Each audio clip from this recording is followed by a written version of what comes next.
Class 10th biology में chapter हमारा चौथा है उत्सर्जन। तो इस चैप्टर के लॉन्ग क्वेश्चंस को हम लोग हल करते हैं, जिसमें पहला सवाल देखिए क्या है, कृत्रिम विक क्या है या कैसे कार्य करता है। तो देखिए कृत्रिम विक क्या होता है। मानव शरीर में एक जोड़ा किडनी पाया जाता है, यानी दो किडनी पाया जाता है। अगर किसी कारणवश बाहरी आघात या किसी बीमारी से अगर किडनी खराब हो जाती है तो उसके बदले में जो सारे काम जो किडनी द्वारा किया जाता है वही काम आर्टिफिशियल किडनी करती है। यानी मानव द्वारा एक बनाया गया मशीन है, यंत्र है, जिसे आर्टिफिशियल विक यानी कृत्रिम किडनी कहा जाता है। ठीक है, ये वही कार्य करता है जो किडनी करती है। समझ में आ गया।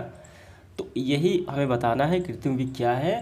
ठीक है, और इस प्रक्रिया को डायलिसिस कहा जाता है और ये कैसे कार्य करता है वो हमें बताना है। तो आइए इसका आंसर करते हैं। काफ़ी इंपॉर्टेंट सवाल है ये। देखिए सबसे पहले हमें बताना है कृत्रिम विक क्या है। तो इसका हमें करना है यहाँ से यहाँ तक परिस्थिति, जैसे संक्रमण हो गया, ठीक है, इन्फेक्शन वगैरह, मधुमेह, डायबिटीज़, सामान्य से अधिक रक्तचाप या किसी चोट के कारण विक यानी किडनी खराब हो जाए, कार्य करना बंद कर दे। ठीक है, तो शरीर में बन रहे जो अवांछित पदार्थ होते हैं, विषैले पदार्थ होते हैं, जहरीले पदार्थ, उसे बाहर निकालने के लिए क्या किया जाता है, डायलिसिस मशीन का प्रयोग किया जाता है, जो कृत्रिम विक कहा जाता है। समझ में आ गया। तो यहाँ तक हो गया किसे कहा जाता है। अब हम कार्य लिखेंगे, तो कार्य लिख कर आपको डैश देना, फिर यहाँ से करना है। ठीक है, ये तो हो गई क्या है परिभाषा। अब कार्य यहाँ से एक कृत्रिम विक की तरह कार्य करता है, तो कार्य हमें यहाँ से करना है। डायलिसिस मशीन एक कृत्रिम विक की तरह कार्य करता है। यह मशीन में एक टंकी होता है जो डायलाइज़र कहा जाता है, और डायलाइज़र में डायलिसिस फ्लूइड पाया जाता है। देखिए ये क्या कहा जाता है, डायलाइज़र। इसमें एक विशेष प्रकार का तरल पदार्थ पाया जाता है, इसे क्या कहा जाता है, डायलिसिस फ्लूइड इसमें डाला जाता है। ठीक है, नमक तरल पदार्थ भरा होता है। इस तरल पदार्थ में सेलोफोन से बनी एक बेलनाकार रचना लटकती है। ये रहा, ये रही। यह बेलनाकार रचना आंशिक रूप से पारगम्य होता है, जो केवल विलेय का ही विसरण होने देता है। यानी ऐसी तरीके से इसको बनाया गया है कि विलेय पदार्थों को ही आने जाने देता है, उसी का ही तरल पदार्थों को, विशेष चुने हुए पदार्थ को ही आने जाने देता है इन विसरण द्वारा। ठीक है, डायलिसिस फ्लूइड की सांद्रता सामान्य ऊतक द्रव की जैसी होती है। जैसे प्लांट में ऊतक द्रव होते हैं, ठीक वैसे ही डायलिसिस द्रव इसमें जो भरा होता है, ठीक है, डायलिसिस फ्लूइड उसी इसकी सांद्रता होती है। तो इसमें नाइट्रोजनवी विकार लवण की अधिक मात्रा नहीं होती। इसमें नाइट्रोजन के विकार और लवण की मात्रा नहीं होती इसमें जो भरा होता है डायलिसिस फ्लूइड। ठीक है, फ्लूइड। डायलिसिस के समय रोगी का शरीर का, अब देखिए कैसे कार्य करता है। ठीक है, ये इसी में आ गया। डायलिसिस के समय रोगी के शरीर के रक्त एक धमनी द्वारा निकाल कर उसे 0 डिग्री तक क्या किया जाता है, ठंडा किया जाता है। देखिए धमनी से निकाला गया और 0 डिग्री से इसे ठंडा किया गया। इसके बाद देखिए, और परंतु इस रक्त को एक विशिष्ट प्रतिस्कंदन से उपचारित कर एक तरल अवस्था में रखा जाता है। यानी यहाँ पे कोई मेडिसिन है, इसे प्रतिस्कंदन संयोजन करके इसे तरल अवस्था में यहाँ पे ठंडा करके रखा जाता है। अब इसके बाद देखिए क्या है, इस रक्त को एक पंप की सहायता से डायलाइज़र में भेजा जाता है। तो ये रहा, इस पंप की सहायता से इस डायलाइज़र में भेजा जाता है। समझ में आ गया। रक्त से नाइट्रोजनी विकार विस्तृत होकर डायलाइज़र फ्लूइड में चला जाता है। जो रक्त में नाइट्रोजनी विकार होते हैं, जो बेकार प्रोडक्ट होते हैं, ठीक है, वो डायलिसिस फ्लूइड में चला जाता है जो उसमें भरा होता है।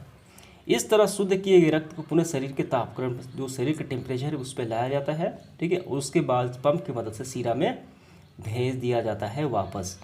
और रक्त की ये शुद्धिकरण की प्रक्रिया हेमोडायलिसिस कहलाती है। तो बस यहाँ तक इसका आंसर हो गया। समझ में आ गया। तो धमनी से निकाला जाता है, ठंडा किया जाता है 0 डिग्री सेल्सियस पर। ठीक है, और इस विशेष पदार्थ द्वारा इसे क्या किया जाता है, स्टोर किया जाता है। ठीक है, ठंडा करके अब एक पंप की मदद से डायलिसिस में भेज दिया जाता है। अब पुनः इसमें जो फ्लूइड भरा होता है, इसमें डायलिसिस फ्लूइड भरा होता है, जो रक्त में बेकार पदार्थ उससे अवशोषित कर लेते हैं, फिर इसे सामान्य ताप पर फिर इसे सीरा में भेज दिया जाता है। और ये पूरी प्रक्रिया कहलाती है हेमोडायलिसिस। समझ में आ गया। तो इसका आंसर आपका हो गया। दूसरा सवाल देखिए क्या है, मनुष्य के विक यानी किडनी तथा उससे संबंधित उत्सर्जी अंगों का वर्णन हमें करना है। तो मनुष्य के शरीर में किडनी पाया जाता है, कितना पाया जाता है, और उससे संबंधित जितने भी उत्सर्जी अंग होते हैं जो किडनी के साथ उत्सर्जन क्रिया में भाग लेते हैं, वो सबका हमें वर्णन करना है। ठीक है, तो इसका आंसर हम यहाँ से करेंगे। देखिए, मनुष्य में उत्सर्जन, तो ये लिखते हुए आपको यहाँ से करना है मनुष्य एवं समस्त वर्टिब्रेटा उपसंग। ठीक है, यानी इस प्रजाति में मनुष्य भी आ जाता है, अन्य भी जीव भी आ जाते हैं, इसे वर्टिब्रेटा में रखा गया है। मनुष्य एवं समस्त वर्टिब्रेटा उपसंग के जंतुओं में विक सबसे महत्वपूर्ण उत्सर्जी अंग है, और विक से संबंधित यानी विक से समृद्ध अन्य रचनाएं जो उत्सर्जन में भाग लेती हैं, पहला मूत्रवाहिनी, मूत्राशय और मूत्रमार्ग। ठीक है, ये चारों मिलकर उत्सर्जन में कार्य करती हैं। तो यहाँ तक हो गया, ये लिख लिए। फिर आपको यहाँ से करना है, ठीक है, कार्य सिद्धांत। मनुष्य में एक जोड़ा विक होता है, यानी 2 पाए जाते हैं। प्रत्येक विक उदर गुहा के पृष्ठीय देह भित्ति के सटे हुए केसरूदंड के दोनों ओर स्थित होते हैं। ये रहा, ये दोनों ओर स्थित होते हैं। ठीक है, और ये सेम के बीज की तरह ये आकृति यानी शेप में पाया जाता है। समझ में आ गया। इसके बाद देखिए, यहाँ विक दाएं विक की अपेक्षा कुछ ऊपर स्थित होता है। तो बायां विक जो है ये रहा, वो दाएं विक की अपेक्षा थोड़ा ऊपर स्थित होता है, ये रहा। ठीक है, ये थोड़ा सा ऊपर है इससे, ये रहा। देखिए, इसके बाद देखिए, प्रत्येक विक ठोस यानी कड़ा होता है, गहरे भूरे रंग का होता है और इसका आकार सेम के बीज के समान होता है। अभी हमने देखा यह करीब 10 सेंटीमीटर से 5 से 6 सेंटीमीटर चौड़ा और 2.5 से 4 सेंटीमीटर मोटा होता है। तो ये इसकी संरचना हो गई, किस शेप में होता है ये। विक की बाहरी सतह जो होती है वो क्या होती है, उद्यंतर तथा भीतरी सतह नवोत्तर होती है। ये शेप की एक प्रकृति है। ठीक है, जो सतह होती है नवोत्तर सतह हाइमन कहलाती है, और इस सतह से विक धमनी विक में प्रवेश करती है। तो ये रहा विक धमनी, ये विक पे अंदर क्या है, ये प्रवेश करती है यहाँ से। ठीक है, अब इसके बाद और विक धमनी प्रवेश करती है और विक सिरा बाहर निकलती है, और ये सिरा बाहर निकलती है। ठीक है, यहाँ से मूत्रवाहिनी शीर्ष भाग जो विक के बाहर निकल थोड़ा ज़्यादा मोटा होता है, यहाँ पे ये रहा, ये थोड़ा सा मोटा है। इसके बाद इस मोटे भाग को मूत्रवाहिनी की श्रेणी कहा जाता है। ठीक है, प्रत्येक मूत्रवाहिनी पीछे की ओर मूत्राशय में खुलती है। मूत्राशय नाशपाती के आकार की पतली दीवार की थैली के समान होती है। तो ये हो गया मूत्रवाहिनी, यहाँ मोटा हो गया, और ये खुलती है मूत्राशय में, ये आगे जाके बंद हो जाती है। मूत्राशय के पिछले भाग में एक नली होती है जिसे मूत्रमार्ग कहा जाता है। तो यहाँ से जो स्टोर होता है मूत्र में, ठीक, मूत्राशय में मूत्र, ठीक है, जो किडनी द्वारा छाना जाता है, ठीक है, वेस्ट प्रोडक्ट के तौर पे, वो शरीर से बाहर निकाल दिया जाता है। ठीक है, मूत्रवाहिनी के मुख से मूत्रमार्ग के तिकोण क्षेत्र को मूत्राशय का ट्रागोन कहा जाता है। तो यहाँ पे जो क्षेत्र होते हैं उसे क्या कहा है, ट्रागोन कहा। ये इसके शेप की बात की गई है। ठीक है, तो इस तरीके से यहाँ तक आपका आंसर हो गया ये पूरा। इसके बाद देखिए, विक की आंतरिक संरचना का हमें वर्णन करना है। इंटरनल जो स्ट्रक्चर होते हैं उसका हमें वर्णन करना है, आंतरिक संरचना का वर्णन करना है। तो हम यहाँ से करेंगे। देखिए, मैं आपको बता देता हूँ, विक से आंतरिक संरचना, किडनी की आंतरिक संरचना।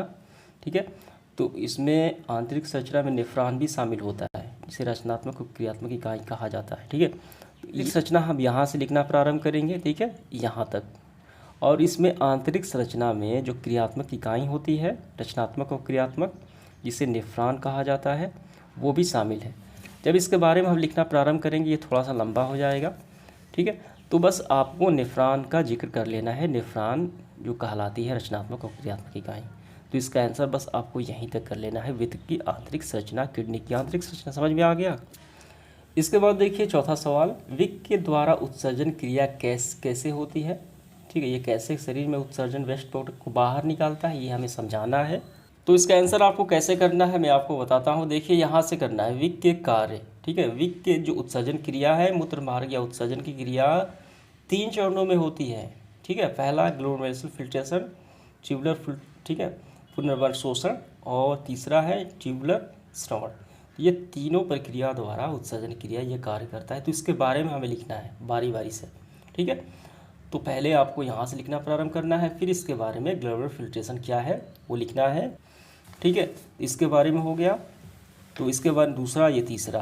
तो इस तरीके से ये कार्य समापन हो जाता है। ठीक है, इसके बाद देखिए 5वां सवाल, पौधे में उत्सर्जन कैसे होता है, पौधे में वेस्ट प्रोडक्ट कैसे बाहर निकलते हैं, वो पूरी प्रक्रिया हमें बताना है।